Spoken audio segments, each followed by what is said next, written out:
Harka fuunee kabajamtootaa fi jaallatamtoota hordoftoota dammee YouTube jalatti kan argamtan hunduma keessaniif nagaan isiniif haa ta'u jechaati. Har'a immoo wal wajjiniin kan ilaallu maashii wayidammoo waraqeenab jedhamee kan beekamu nyaata harabaa kan ta'e jechuudha. Egaa akkuma beekamu buloonni biyya arabaa kana jirtan hundumti keessan ni hojjettu jedhee amanaa jechuudha. Kanaafuu asitti dhiqnee kan qopheeffanne ruuziidha. Waraqii nabii kan jedha waraqata saasanii timaatimii fi loomii qopheeffadhee akkasuma kisbaraa shabatii fi maqdoonesis qopheeffadhee tanan jira jechuudha. Dibsirummaanidha inni argaa jirtan kuni. Akkasuma immoo inni kun zayzeettoonidha. Egaa wanti dhabamuu hin qabne wanti maashiidhaan hojjetamu kan waraqii nabiidhaan hojjetamu. Zayzeettoonii dibsirummaanii loomii kanatu mi'eessituu isa guddaadha jechuudha. Egaa akkuma argitan muradheeraa shunkurtii hundee tokko mureen jira jechuudha. Hunduma isaa muree loomis cuunfee wal qixxeeffadhee as kaa'ee tanan jira jechuudha. Egaa buloota koo amma wal wajjiniin ni hojjenna jechuudha. Hunduma isaa akkasuma shunkurtii adii hundee 5 qopheeffadhee jira. Amma barbaadan itti godhachuu dandeessu. Qaariyaa amma feetan isaan nama garuu xaaminsaa baay'ee akka nama hin gubne barbaachisaadha jechuudha. Maajii kan jedhamu sanis firee 2 qopheessitanan jira jechuudha. Akkasumatti kaartoonii tokkotti keessa kan jirtu. Hunduma isaa bakka tokkotti nan daaka jechuudha. Bileendariitti godhitananii hunduma isaa bakka tokkotti nan daaka akkasuma qimamii qopheeffadhee tanan jira jechuudha. Dibsirummaanii kan itti godhadhe kun dibsirummaanidha. Egaa buloota koo asitti qimamii qopheeffadhee filfil aswadii kumuun kisbaraa fi irdiidha jechuudha. Kanan asitti qopheessee hunduma isaa bakka tokkotti daakeen jira. Egaa amma shunkurtii keenya immisuu ni jalqabna. Haala lamaan hojjetamaa jechuudha. Maashii yookaan waraqii nabiin kun haala lamaan hojjetama. Haalli inni tokko hunduma isaa dheedhii walitti dabaluudhaan kan maramuu jechuudha. Inni naan immoo hojjechaa jiru kun immoo kan bilcheeffamee hojjetamuun hojjedha. Yeroo mara san hojjechuu jaaladhaan san hojjechuu baay'ee natti hin tolu. Isa kana yoo ta'u haala bareedaadhaanis ni namaaf marama. Akkasuma immoo yeroodhuma xiqqoo ishii nama harkaa fudhata malee bilchina irrattis ta'ee waan tokko irratti bakka kan bilchaatee hojjetamu kanaan jaalladha yookaan immoo hojjedha jechuudhaani.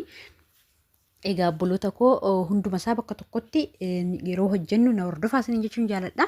Haala barbaadaniin hojjechuu dandeessu garuu wantoonni itti godhaman isaanuma kanaadha jedhee tana namana ana bira kanumatti itti godhama jechuudha. Wantoota man qopheesse kana shunkurtii koo haala kanaan diimeffadheera. Shunkurtii kan salaaxatti muran sana hojjechuu barbaade. Egaa shunkurtii diimadhaan hojjechuu hin dandeessu. Egaa ruuzii miiccee xaafafee asitti naqadhee tanan jira jechuudha. Ruuzii miiccamee zafazzafamee xiqqoo ishee tursiisee ruuziin kun ruuzii masriiti. Ruuzii akkasumaan yookaan immoo ruuzii nyaataaf oolu sana osoo hin taane nan fayyadamu ruuzii masrii kan jedhamudha jechuudha. Ruuzii akkasumaan nyaataaf oolus fayyadamuu ni dandeessu mirga keessanii garuu ani yeroo mara kana fayyadama ruuzii. Kinoo haala kanaan itti naqadhee tanan waliin xiqqoo ishee immisee jechuudha. Ruuzii fi zayzeettoonii fi shunkurtiidha jechuudha kun. Egaa haala kanaan baay'ee mi'aa fi kan baay'ee mi'aawu ta'a jechuudha yoo hojjettanii. Timaatimiin daakee bakka tokkotti hunduma isaa bakka tokkotti kanan daake sun kinoo asitti naqadhee tanan jira jechuudha.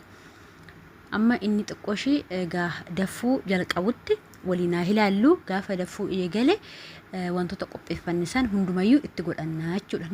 Namoonni barbaadan cimmaaqii yookaan immoo kan loomii cuuffitassan timaatimii kana wajjin dabaltanii cuufamaa isaa naquu hin dandeessu. Namoonni barbaadan immoo loomii akkasumatti itti naquu hin dandeessu. Bakka tokkotti nama waan ta'eefiyyuu tokkuma jechuudha hojiinsaa. Haala kanaan ani loomii koo kophaattan cuuffee ture. Egaa kun loomii qarshaa 2 hojjedha yookaan immoo qodaa saasaa 2 waan hojjedhuuf loomii 6 itti godhe.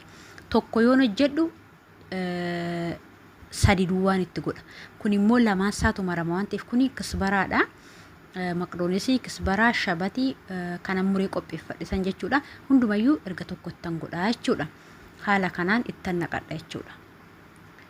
Haala kanaan ergan itti naqadhee jedhee waliin hangaa baay'ee bareedaa fi mi'aa ta'a jechuudha. Kun egaa akka qomoxxooxu barbaadu miti reesaan xaamisaa xiqqoo ishee qomoxxooxu akka jedhee toosaan arraba irratti isaanitti qomoxxooxu jedhu barbaadu waan ta'eef iyyuu manni kee akkasitti barbaadu kan keessan immoo isa barbaadu isuu danda'u haala feetaniin hojjechuu ni dandeessu jechuudha. Egaa dibsi rummaanii itti godhachuu hin dagatinaadha. Dibsi rummaanii xaamii xiqqoo mi'aawu qaba waan ta'eef iyyuu baay'ee bareeda fi baay'ee mi'aa taasisa jechuudha. Maashii yookaan waraqeenaa maashii kan jedhamu malfuufaa saniin maashii jedhu natti fakkaata.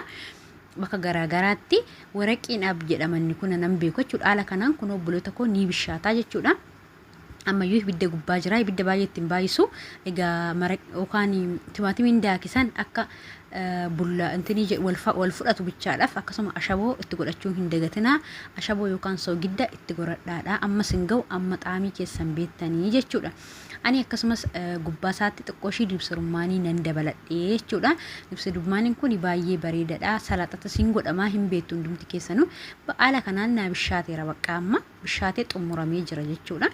Haala kanaan kunoo waraqina bikoo miiccattuu qodaa keessa baaftanii egaa viidiyoo waraabni haala kanaan bishaatee ruuzini qodaa keessa miiccattanii lafa godhattu tokko miiccatanii haala kanaan martu. Ani yeroo marusi maashinan qabu akkanatti waraqata kana waraqata waan hunda keessa godhamu kana waraqata kanaanan mara jechuudha.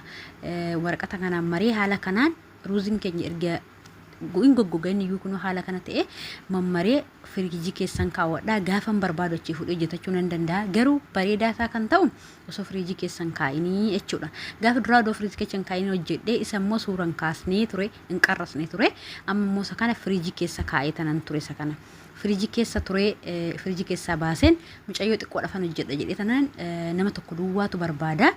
Isa kana baasee jechuudha nan xiqqoo achi keessa kaa'ee kunoo haala kanaan timaatimii kanas haaluma duraa saniin itti godhatu timaatimii haaluma duraa dibsi rummaanii loomii fi qimamyoota sanii fi qaaraa shunkurtii adii haala dura daaktanii itti naqattu timaatimii kanaa jechuudha.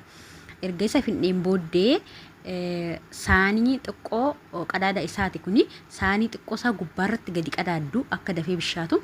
Distii waan kana qabu jira garuu ani waan xiqqoo hojjedhuufani malee qadaada akkasitti qadaadan distiin mataa isaa ta'e danda'ee jira kan maashiitti hojjetan jala naqxanii erga raawwattanii egaa dinnicha shunkurtii jala naqachuu hin dagatina. Qullubbii tokko mummuraatii dowwaaree jala haala kanaan bishaateera jechuudha. Kanan har'a hojjedhe isa kanadha. Garuu engadda kanan hojjedhe viidiyoo xiqqoo tokko waraabitanan nan dhiisee natti dhufnaan jarri jechuudha. Gaafa darbe kanan gaafa maru kanan hojjedhe baay'ee kan bareeduu fi baay'een hojjedhee ture. Haala kanaan bareedaa baay'ee kan haala kanaan kanan hojjedhee jechuudha dheengadda isa xiqqoo kanan siniif waraabe kan ammoo egaa galatoomaa subscribe